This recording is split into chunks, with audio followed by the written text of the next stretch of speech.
Good morning, church. Let us stand and sing together hymn number 525. We're just going to sing the first verse to begin our annual parish meeting. Hymn number 525 in your hymnals.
Good morning.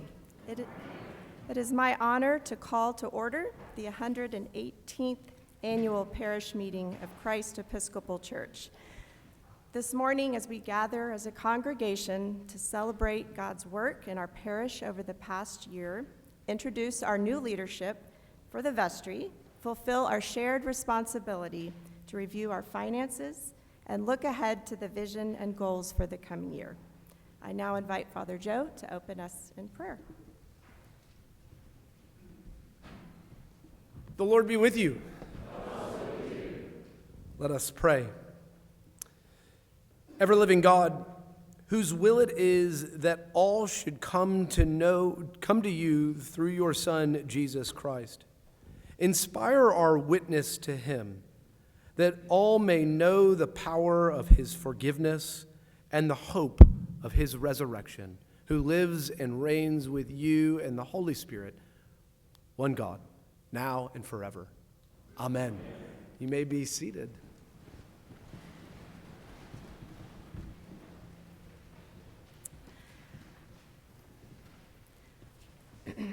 I am so pleased to announce the new vestry class of 2028. The vestry is the elected lay leadership that serves alongside our clergy leaders to steward the resources and fulfill the mission of the church. I want to thank all of those members who prayerfully considered vestry service, and we had such a wonderful slate this year. And at this time, we will formally recognize our new class. If you are present, and I think most of you here, please stand so that we can recognize you. Amy Supase, Byron Hepburn, David Reeves, and Dennis Eberhardt. We have everyone here. Thank you so much.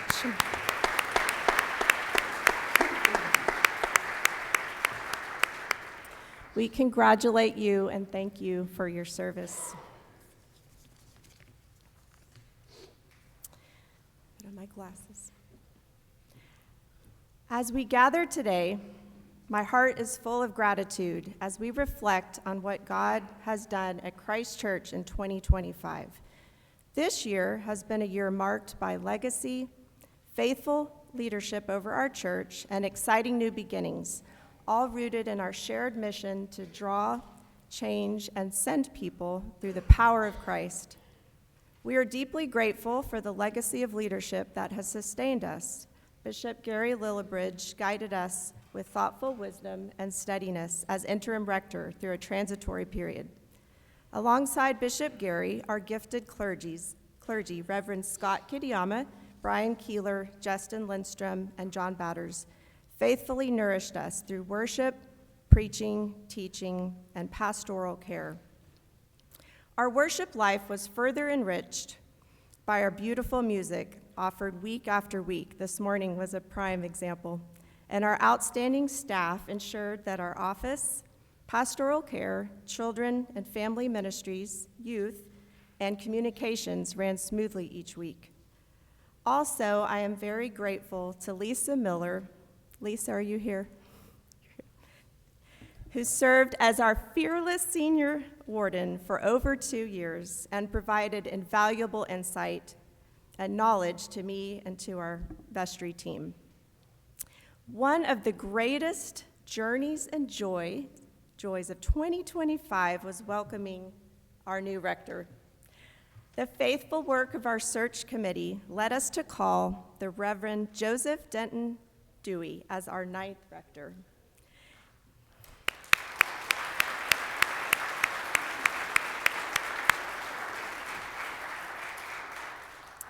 In this call, we so clearly see the work of the Holy Spirit among our congregation, the faithful and prayerful work of our search committee, the unanimous support of our vestry, and the enthusiastic welcome from each of you has made this call a true joy to carry out. We received Father Joe, along with his wife, Becca, and his children, Denton, Lewis, and Florence, into our parish in May. From day one, Father Joe and family jumped into the life of Christ Church, and we enjoyed several summer welcome receptions and Sunday morning questions and answers to get to know the Dewey family. Father Joe has brought fresh energy, thoughtful leadership, and a hopeful vision for our future. The source of our legacy is stewardship and generosity. Our fall stewardship theme drew from Psalm 112, the faithful of the righteous from generation to generation. Thank you to our stewardship chairs, Byron and Debbie Hepburn, for their dedicated leadership, and to parishioners Sarah and Robert Foster, Pam Cottrell, and Matthew Marquette for sharing with us their meaningful testimonies of how Christ Church shaped their lives. And because of your response and commitments, Christ Church remains financially healthy and well-positioned for ministry. Our total pledges increased from $305 to $335, and a pledge income increased to $2.9 million. Each financial contribution is truly a testament to God's provisions and to your faithfulness. Another key part of our legacy is the gift of our beautiful campus, rich with history, unique architecture, and inviting grounds. Many thanks to our church sextons and our junior warden, Lou Kissling, and our Building and Grounds Committee, who care for our campus with dedication and foresight. In addition to the routine maintenance this past year, the first floor of the Family Ministry Center required major unanticipated repairs, specifically the HVAC and the fire sprinkler systems. Other projects included installing new cabinets in several of the first floor FMC classrooms to accommodate respite care. Externally, because of the recent drought, we resawed a large area of our church grounds. The vestry also established a columbarium working group to explore integrating additions into our existing church architecture so that we may continue to honoring our loved ones in a sacred and holy space. We also thank Bob Crow and members of the Safety Committee for addressing and implementing several important security measures, including monitoring entrances and exits, lighting, among others, to keep our campus safe. Our legacy is lived out most powerfully through mission and ministry, both near and far. Our Christ Church World Missions Committee has the most expansive world missions program of any parish in the Diocese of West Texas. We support ministries around the globe, including places in Africa, the Middle East, and in Honduras. In Uganda, we support the Thriving Threads of Blessing embroidery ministry, which works with more than 900 women across 17 dioceses in Uganda. Thank you to Christ Church members Helen and Gary Schnelzer for leading this ministry for the last 20 years. We also celebrate our strong relationship with Cheyenne River Episcopal Mission in South Dakota, and we look forward to sending our mission teams again this summer. Additionally, as part of the Diocese College Missions Program, several of our college students participated in the Camino de Santiago pilgrimage in Spain last June. Thank you to Susan Lindstrom for coordinating this incredible experience for our young adults. We also care for others through our outreach committee, fostering connections and addressing critical needs within our local community. We show God's love through Peggy May's school support ministry, various community partners, as well as recovery groups. On our own campus, we also serve hundreds of individuals through our weekly Sidewalk Saturday ministry, where we provide food, clothing, worship, communion, and prayer. Thank you to our faithful volunteer team who show up each Saturday to give others light and hope. We have exciting opportunities ahead in 2026. Under Father Joe's leadership, we are growing our children, youth, and family ministries, expanding our newcomer welcome programs, and preparing to launch our small group ministries to deepen spiritual growth and connection. There is truly a place for everyone to serve, belong, and be transformed. I encourage you to jump in and be a part of it all. As we move forward, the church is in good hands under the leadership of a gifted vestry team. Thank you for the privilege of serving as senior warden. It was especially meaningful to me because my father, Bill Galbraith, also served as senior warden at Christ Church, and I am so grateful to have followed in his footsteps. May God bless us and shine on us as we go and serve the Lord. Thanks be to God.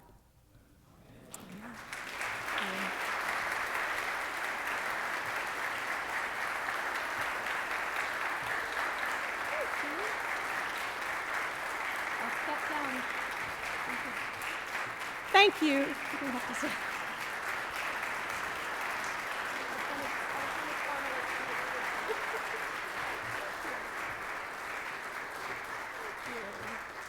Thank you. I'm pleased now to turn it over to Father Joe for his first rector's report. Thank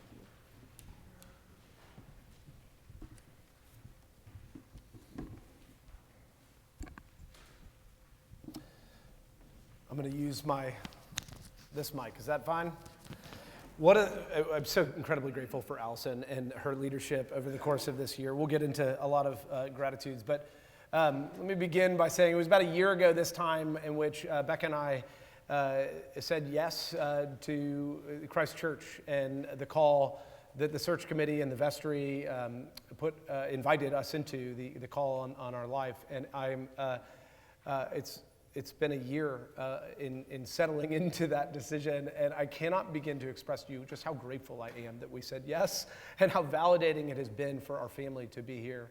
On a personal note, I just want to say thank you to you, all of you, for your incredible generosity and graciousness and warmth and welcoming Becca, me, and our three children, Denton, Florence, and Lewis, to San Antonio and into Christ Church. I have to and I want to say a special thank you to Becca and to Denton, Lewis, and Florence for their courage.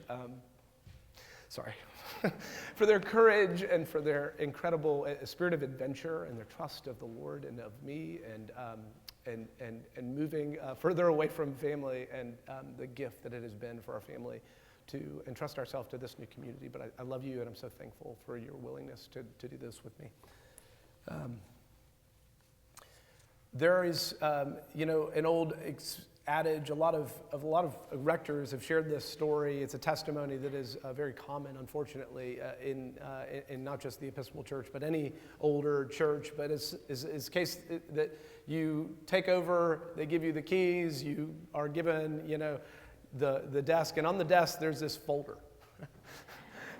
And in the folder exists like all of the skeletons in the closet and all the looming things that are like in the monsters that are coming to devour you. And I was given a folder on my first day. That is absolutely true, and it is the thing. But I will say this, that the folder that I was given is a folder of God's faithfulness and of good work that has happened in the course of a transition, in the course of faithful leadership in this church. And I am so incredibly thankful to have stepped into the health of this community.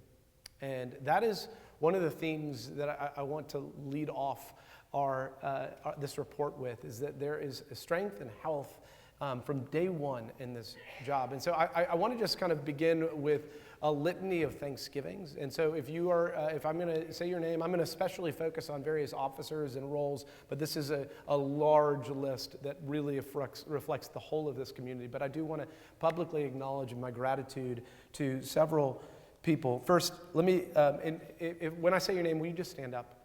Thank you. My first is to our former senior warden, Lisa Miller.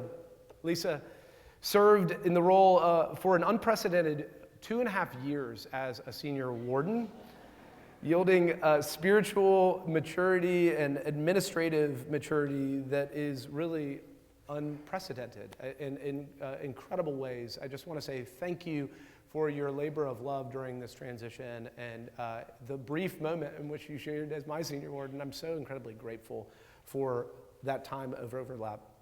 Herb Hill, how many years? 13 years as the treasurer of this church? Something like that. Better part of a decade, if not 2.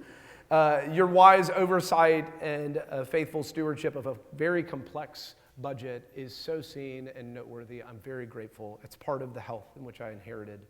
Third, the staff and clergy. If you will all just stand up if you were on staff. I'm so thankful and indebted to my staff, all of you.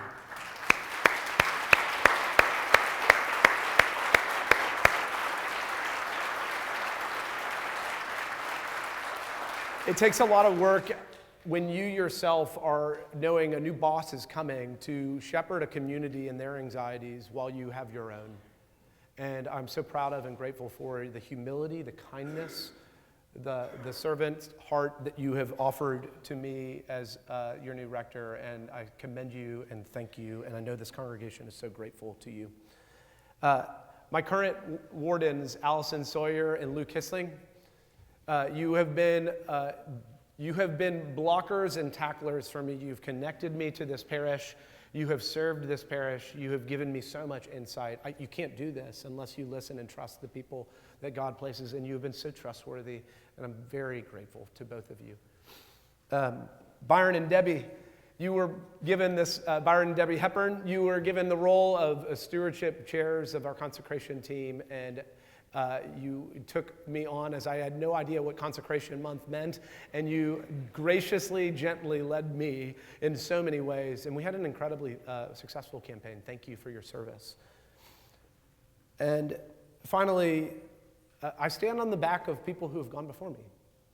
The legacy of the leaders who have served in this church as rectors is so noteworthy. First to Patrick Gahan for building back a community that was wounded and hurt after a split, who built up a hospitable, service-oriented, gospel-proclaiming community. That is the legacy of this church from longer than him, but he was a source of renewal in that work, and I'm so grateful for that. And for Gary Lillybridge, Bishop Lillybridge, shepherding this parish through a transition, a longer transition than I know you would have liked, but I am eternally grateful for their leadership. My gratitude is overflowing from the foundation of their work.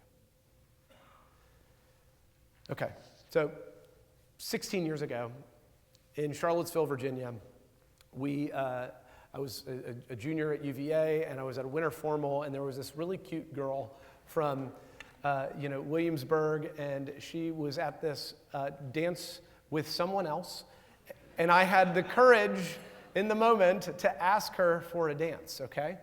And I'm a Midwestern brute who played lacrosse. I had no idea what I was doing, and I take her hand with great hope that she might fall in love with me, because I was deadly in love with her. And I begin to lead her on the floor, and I all of a sudden have that experience where you recognize her back tensing up, and her feeling of like, I'm not sure I can trust this guy. It was fair. I really didn't know what I was doing, but I was very interested. You know, dancing is one of the analogies I really prefer to use when it comes to a new rector in an old church. One of the things that we do is we learn each other and learn to move with each other in the fluidity of life, and that is the nature of leadership. You learning how to trust this new person who is shepherding you, and me learning this new community and necessary It's a time of developing an understanding of stories, of traditions, of customs, of names, which I'm still working on. But hopefully I've learned a few things about that dance since 16 years ago with Becca, but about leadership. And that's what I think this whole year has been for me. I've told you in our first sermon that vision is not something that you can import and throw upon and overlay a community. It is worked out through the form of a dance of trust. It is only developed in that way. And so I only have so much clarity about that vision, but what I'm going to share with you is a development out of our shared life of dancing together. I've really tried to work slowly and intentionally to understand who you are as a community. I sought to implement ministries that I believed were lacking, at times change things that were needing improvement, and most importantly, in the case of a healthy congregation, fortify the things that are so precious to the health and well-being of a church. And those are the kind of categories of discernment that I've been looking through the lens of this dance together. And I'm just going to go through various categories of how that's played out and things that might be emerging from that dance. Does that sound good? So first, our worshiping life together. I've said it, I think, on the first day to the Carter's family here, and it said that one of the most noteworthy thing about this church is how beautifully you sing. And you can tell a lot about a congregation by the vitality and the strength of their common life of singing. And this is a congregation which sings. So I just want to again express my gratitude to Josh Benninger and Jennifer Holloway and all the Christ Church choir for leading us in this manner. And this is a church that beautifully worships in the tradition of holiness. And I want to fan the flame and fortify those things, keeping our focus on the gospel of Christ and Christ crucified and nothing other. That is our hope. That is what we will confess. And thankfully, the development of that, I mean, things have gone pretty well. We've made a few changes. I know you're aware of those things. I talked a little bit about those things. Maybe communications-oriented focus, a few changes to the bulletin. But mostly, we have kept things just humming along. And that is very much a source of what I want to just express is my gratitude for the healthy things happening each week here in this space. Areas that I think we could develop and strengthen, I think, are our 5 p.m. services. We have an opportunity to grow them. And so some of the things you'll notice, we have a healing service tonight. We've been doing that on a semi-regular basis because that's a way to grow that service. We are also exploring ways in which we can perhaps creatively implement different musical offerings in that 5 p.m. service. So we're going to try a choral evensong service this spring. And we're going to try a contemporary Eucharist in the 5 o'clock service in this spring, because it's an opportunity for us to grow something in this church that may be able to expand and reach different and new people. So that's one area in which we're trying some things in the future and exploring what God might do through that, okay? But I'm so thankful for what has happened and what has been happening in the worshiping life of this community. It's beautiful. In our formation space, in the sense of our Christian formation, one of the features, as much as anything that I heard in the search process, was just how keen this community is in desiring to be led and conformed into the image of Christ. It's a church that is devoted to a rule of life and committed to following Christ seriously in his word and his devotion, his scriptures. And I think that is the spirit in which I very much have experienced this congregation. And I think it's also the area that also needs the most structural development, like a trellis that creates more programmatic opportunity for you all to deepen your love and life with God. And so one of the things that I think will be most noteworthy in the tenure of our time here is that we are going to invest financially and in our development of programs. You've already heard Allison describe one of those.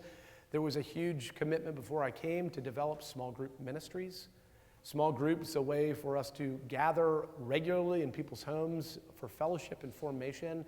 is a huge need, I think, in this community. It's been expressed by so many of you, a great desire, and that is going to be a huge part of this year's agenda. In this fall, we are going to really try to build out. I've already started developing a group of leaders who are going to be prepared to lead small groups for this community. There will be a big push to invite you all to be a part of those small groups in the fall. We've tried to consolidate some of our Sunday school programs to kind of give us a common framework of what we're building towards, and I think that's been really fruitful in those larger Sunday school classes, though that won't be the model forever. We also have made some commitments in our youth and children's ministry, which is another wing of our formation world. I think that more than anything, one of the things we've noticed is that we have actually not been investing financially as much in these areas as we have historically done. I'll get into that, but this is an area that we are going to financially invest more in, our children and youth ministry. It is a huge part of what we are seeking to build, and thankfully, you all have responded to that in profound ways. There were two significant gifts of financial investment towards this end. Over $750,000 of investments have been given designated to youth and children's ministry. One, $500 towards an endowment, and one, a designated gift to help us out over the next 3 to 5 years, build up these programs. So you all are seeing this. This is a felt need, and you all are responding to it, and I am so excited to work towards that end. My commitment and belief is that a healthy children's and youth ministry is utterly founded and undergirded by parents. Parents matter most. The research is utterly clear about this. Not to say that parents are the only ones that do the work, but the parents who, children who have lifelong discipleship have parents who have modeled that for them and who are hungry and thirsty for the gospel and are being fed with the gospel. So I think one of the most important features of youth and children's ministry is building really healthy support and programming for parents. And we have started some of that work. You'll know that we had that fireside chat for parents to explore what it looks like to have conversations with your children about the gospel.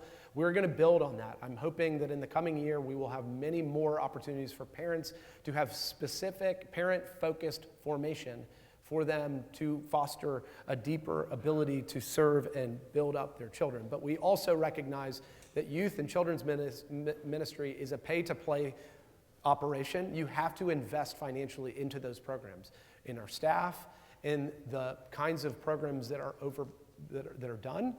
So we are investing, increasing the cost of our VBS ministry. We're investing in adding another youth person on staff. So there is a male and a female on staff for us. These are all kinds of ways to kind of invest in the future of our church. And I've also assembled a youth task force to help me with this. That team is made up of Amy Case, Sarah Foster, Mike Miller, Margaret Pape, Jason Sawyer, and Libby Schultz. And I'm so grateful for them coming alongside me to help me discern the best ways to build up our youth and children's ministry, especially focused on youth in that group. Okay, mission and outreach. This is one of the bread and butter of the church. One of the reasons we felt so compelled to come here is your commitment to display the life of Christ in your lives in active service. It has been an absolute inspiration to me. I'm so proud of the ministries of this church, both here in San Antonio, both at our Sidewalk Saturday ministry, our schools ministries, and so many other, and also globally. We have an absolute commitment financially and with people, and I'm proud of you, and I'm thankful for it, and I want to fortify that in such a way that we continue to invest in these ministries. And one of the biggest ways we need to do that is to recruit younger volunteers to build up these ministries. That is one of the big initiatives of this year, is to incorporate and build up youth in their involvement with our outreach ministries, young families. This is utterly critical to sustain this work. Pastoral care. This is a church that buried 31 people this year. That's not going to slow down. We have to continue to invest in our staff and to build up lay people to serve alongside. I'm so thankful for Scott Kitayama, Karen Vandenbrugge, and their special work of pastoring and caring for this congregation, as well as the whole of our clergy team. But it is also our hope to build up lay volunteers to support that work, and that is going to be a huge part of this year's agenda. Finally, some staff and administrative matters, which I think are really critical. I have made one hire, Carol Sobey, who is an absolute slam dunk executive assistant. If you've been into my office and noticed how unorganized I can be, I've got such a great teammate who keeps me in check and who is gracious in doing it. She's fantastic. And in this coming year, I'm anticipating needing to make several hires. Part of that is because we have several people who have decided, or because of various realities in their life, that they will be stepping off staff. I am incredibly grateful for the list of these people and for their faithful ministry, and it is worth celebrating and rejoicing. And I'm going to ask you to stand up each by name for various reasons why you are stepping down in this calendar year. First, beginning with Father John Batters, who is going to formally retire at the end of this academic year. We are so thankful for your service. You might actually get to play golf. For Avery Moran, who is served so faithfully. Where's Avery? Is he in here? He might be with the youth. That is true. Who's served so faithfully our youth. He is going on to seminary next year. Father Justin Lindstrom and his wife Susan. Many of you know them, if you will stand up.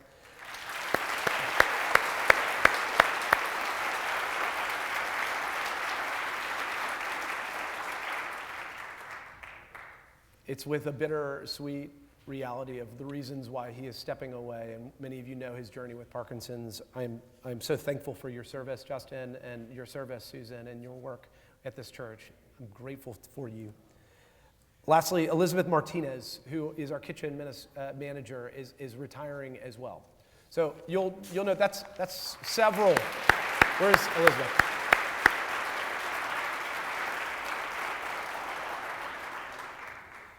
That's several transitions. I'm grateful for each of these people, and we have our work to figure out how the staff needs to move forward, and that will be a big part of my work in 2026, and would very much appreciate your prayers. Lastly, we're working to redo our website. That's a big initiative that will be taking place and should be completed by September, which is going to be lovely. And I know many of you have wanted something like that for a while. I have too. So that's all I'll say about that. Friends, this is a story of moving, Lord willing, from strength into strength. It's a story of health, and I'm really thankful to be in this role. And I'd ask you to continue to pray that we would move into this next season of ministry stronger than even we have been in the past. Amen.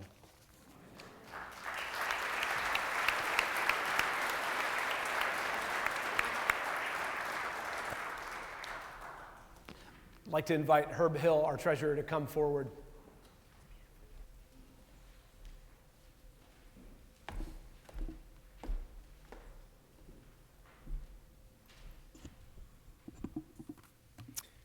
Good morning to all. I am eternally grateful for this congregation and for all the people that I have worked with over the years here.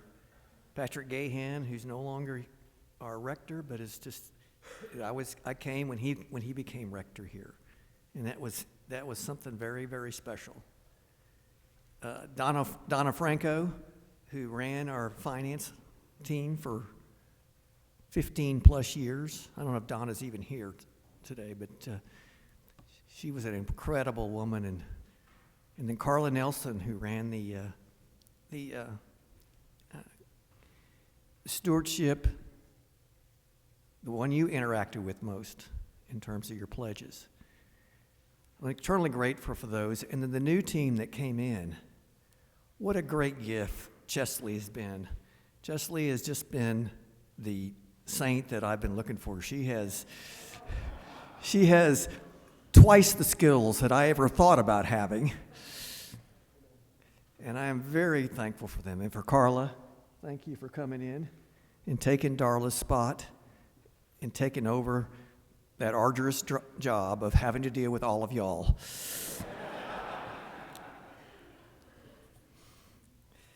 We had this year in 25, if you go back to the beginning of the year, it was a tumultuous time in a way, and it was only tumultuous because we had changes coming on.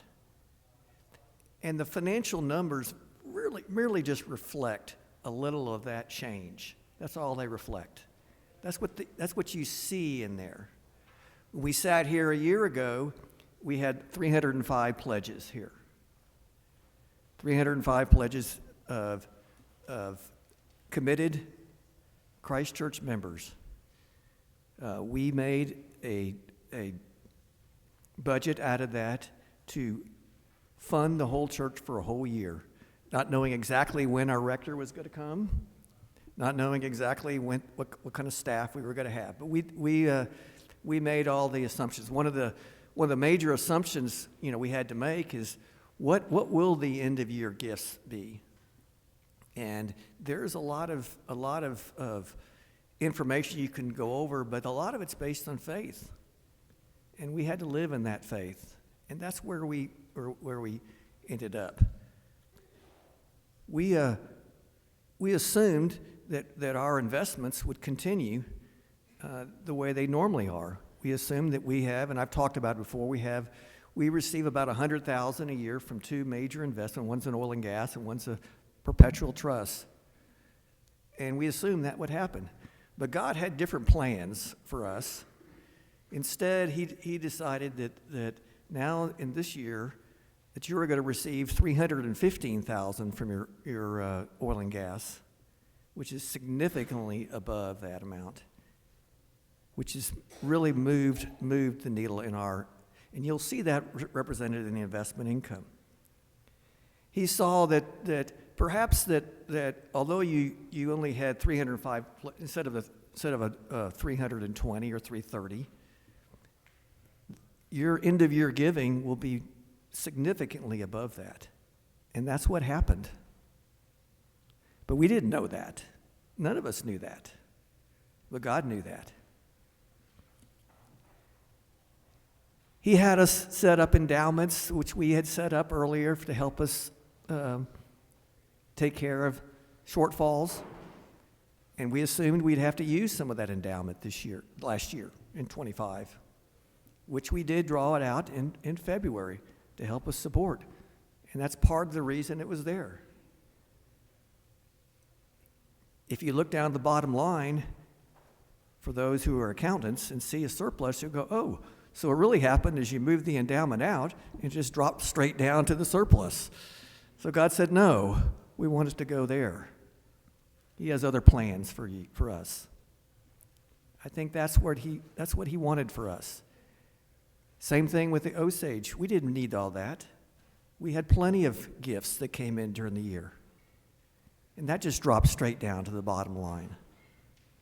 So as accountants, that's what we see. And so you see the enormous gift that God has given us.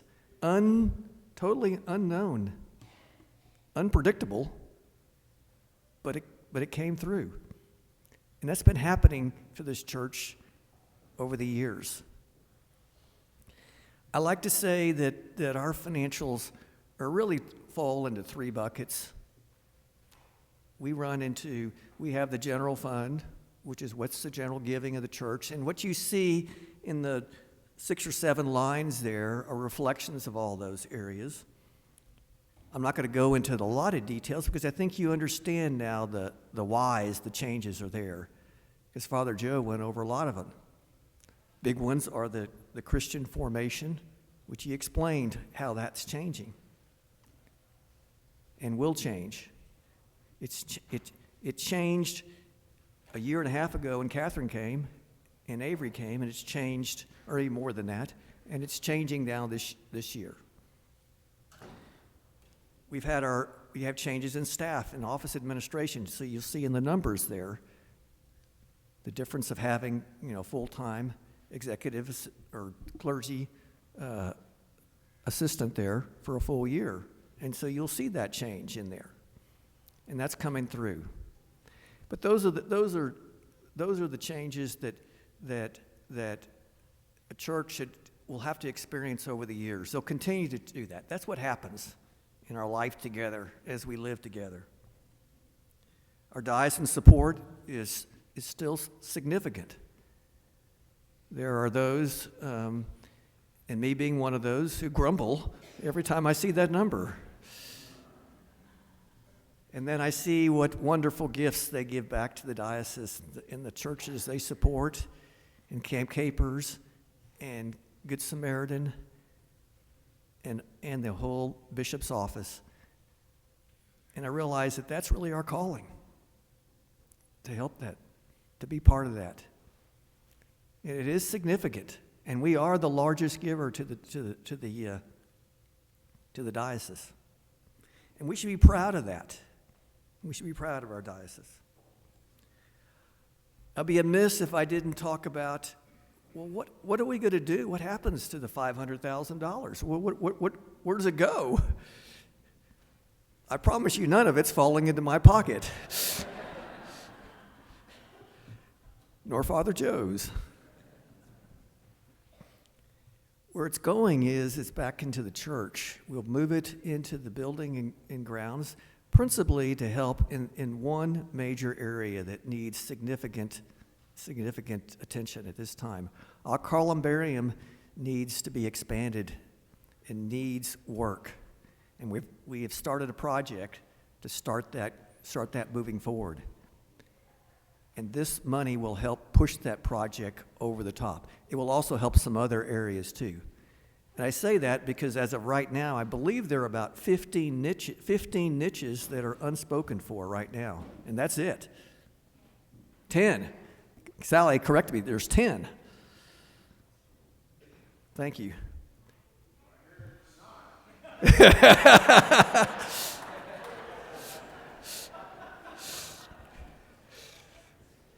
There's the jokester, Robert Hanley. He's been my good friend for so long. Oh, that was Jim Berg? Oh, Berg. Oh, well, he's even worse. He assigns me to be the lector, the day I have to give the annual meeting. I mean, come on. He really is. But that's what's going to happen with that. I'd also be amiss if I didn't talk about what I call that's the second leg of we call them designated funds. Those are all the other things that you give to during the year. During the year, other things, principally in outreach, music, missions, and some of those areas that go into that. We also received, as he mentioned, a big number for the youth fund, and that's why the designated fund grew so much this past year. That's why it's up so high, because most of those monies come in and they go out. They come in, they go out. So we have a significant amount of money in there. And then we have our endowment, which has grown by $1.9 million, which represents a 12.5% jump. About 10% of that comes from investment, and the remaining part comes from gifts that have come in for the endowment. So both are moving along nicely. That concludes my remarks, and I hope that all have a good. Susan, give me the witch's look. Time for any questions that the church, the congregation has, because we're about to start the service here. What, Jimmy?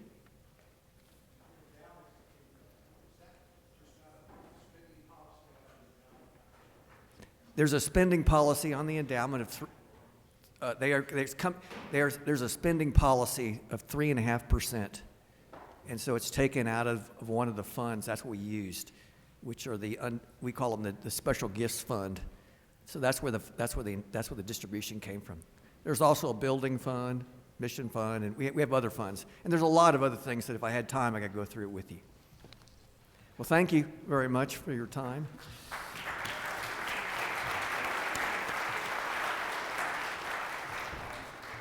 Thank you, Herb. You truly are a wealth of knowledge, and what a beautiful picture that you just gave us of our financial health. So thank you. I know we're gathering soon for the 11 o'clock service, so we have just a couple of more announcements, but I do encourage you to take this home, and I invite any of you to visit with our vestry, our incoming leadership, who we'll learn about in just one moment.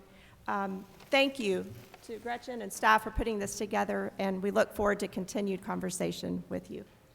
Okay, before we leave, thank you for all your patience, those of you who are just coming in for the 11 o'clock service. We're finishing our annual parish meeting, and you can just come and find a seat in these transepts. There's definitely space. But I want to do a special gifts of gratitude for those who are stepping off their various roles. So Thomas Dusing, Heather Yoon, and Patrick Tobin, would you come forward? Allison Sawyer, all four of you have finished your term on vestry. These four served on vestry under 3 different rectors. That's a pretty special accomplishment. This middle one.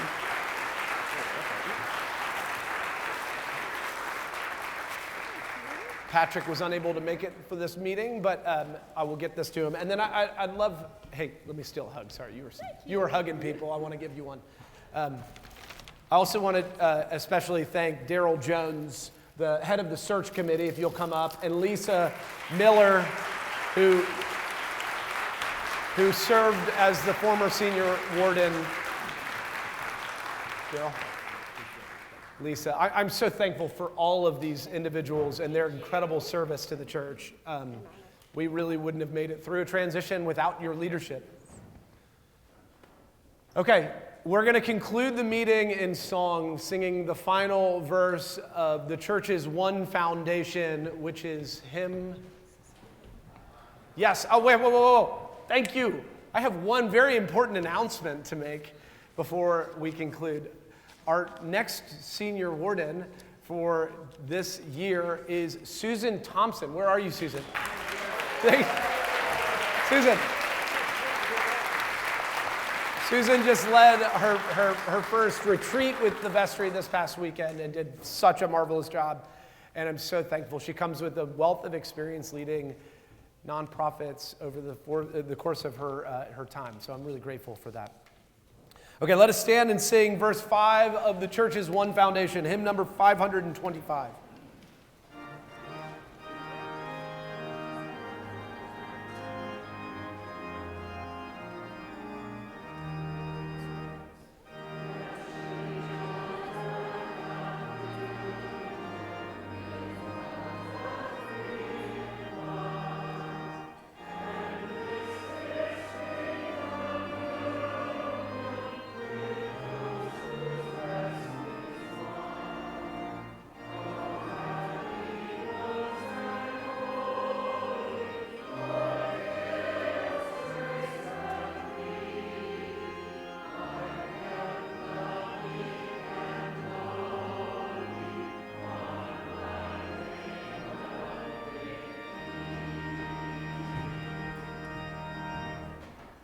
That concludes our annual parish meeting. You are adjourned. Let's meet back in 5 minutes to begin worship.